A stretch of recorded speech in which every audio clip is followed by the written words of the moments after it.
പടിക്കടന്നയ്യ ആഞ്ജനേയ സ്വാമി അരികത്ത് രാമരാമേന്ദ്ര വിറ്റങ്ങുന്നു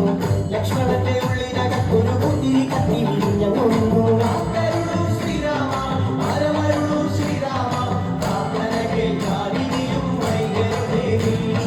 കാത്തരുളു ശ്രീരാമ പരമരുളു ശ്രീരാമ പ്രാർത്ഥന കേൾക്കാതിരിയും വൈകരുതേവി ഒന്നാനാം അമ്പെടുത്ത് രാമനയണ നേരമതയും ലങ്കേശൻ രാവണന്റെ നെഞ്ചിലിടുക്കിയായി വല്ലാതെ മോഹമുണർന്നു മൈതിലിയെ കത്തതുകൊണ്ട് എന്തെല്ലാം മുകില് വന്നെന്റെ കൈലാസനാഥ